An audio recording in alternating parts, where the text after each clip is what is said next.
The holidays, well, they can really add up. Even if you cashed in on those Black Friday deals, your Christmas budget, it may be stretched.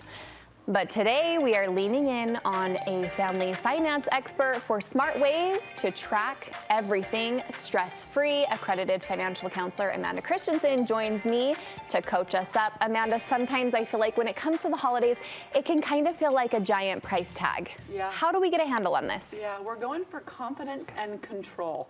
So whether you want to track total spending or you want to get in the details and have a little bit more accurate picture of what you're spending per person or per category, there are options. I love that. So let's get into some ways that you recommend keeping track of purchases, gift list, all of it. What's first? What's your favorite way? I really like the Christmas list app. Okay. This is an app, I'm usually get your apps for free kind of gal. Me too. But this one's a couple bucks, and the features, you can add groups, and then within those groups, you can add people.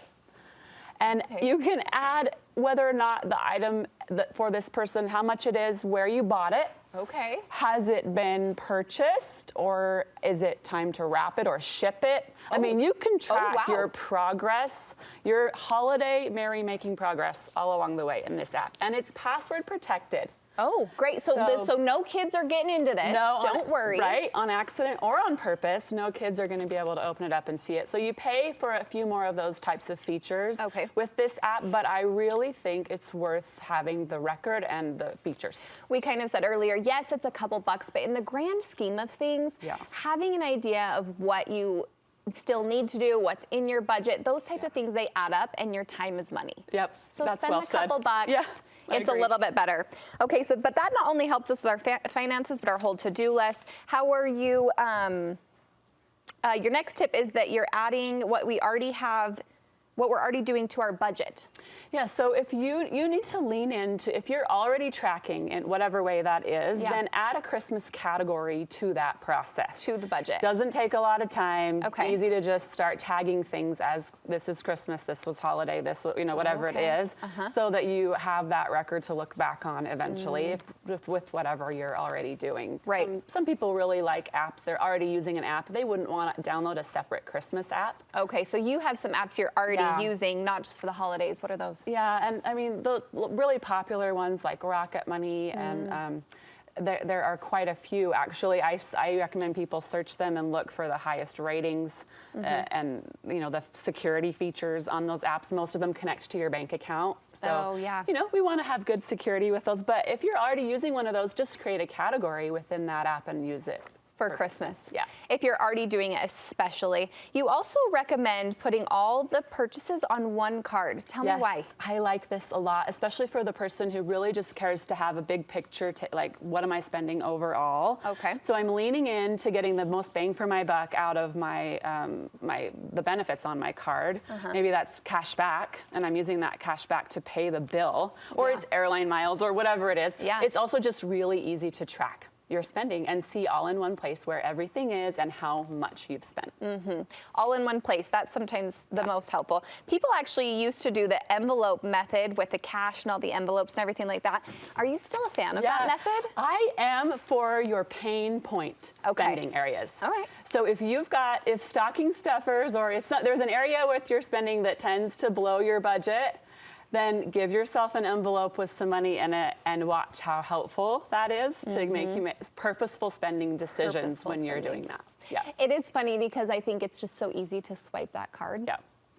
But then when it's like tangible in your hand, you're like, okay, there's a lot of money I'm handing over. It feels totally different. The greens. Which is why the envelope method has been so popular in the past. So, I mean, I'm with you. I think that's great. Okay, next you say to create a separate savings account. Yeah, this one also pairs well with using a separate card. If I've got an account that has my total amount I want to spend in it already, and then I pay on my card, I transfer money weekly. Don't wait till the end of the month. Transfer money weekly from that savings account. Okay. And watch your balance pretty closely, and you'll know what's left to spend and what you've already spent really easily when it's in a separate savings account. Again, just separating it out so it's more tangible. It's all in one place. That's a great tip. Yeah. And then the tried and true, you're saying just create a spreadsheet. What are we putting in that spreadsheet? Create a spreadsheet. It could be as detailed as you want, from who you're spending on, how much it was, where you bought it. I like to add a category or a box for where is it hidden. Sometimes that's gotten me in the past. I feel that. So those spreadsheets can, and if you're already leaning into using a spreadsheet, to try, then this is just going to be fun for people that are on my spreadsheet. Icing on the cake. And finally, one that we kind of both decided that we'd done in the past was do a shared phone note. I am a notes queen in my phone. This one hits with me. And this happened organically for me when I was also wanting to track what traditions we were loving and wanting to try. And so not just spending, but I was sort of tracking my entire holiday experience this way. And my husband and I both have access to that. So he puts things in when he spends, I put things in when I spend. And it's in one place, easy to see per person, per category. I love that. And it's the shared, you're right. The shared is just so nice to be on the same page. Amanda, this is so good. You're teaching a credit card hacks for the holidays in a free webinar. Tell us more about that. Yeah, next week on December 10th, and you can catch it again on the 12th if needed. It's at noon. It's online webinar, so join us on your lunch break or while you're eating lunch with your kiddos. We have financial experts that are going to run us through how to be, the smartest we can be with credit cards during the holidays, and you can register for that through Utah Money Matters on Instagram. You can find the link there or on our website. Oh, so good, Amanda. We all need that education. Thanks so much. You're welcome.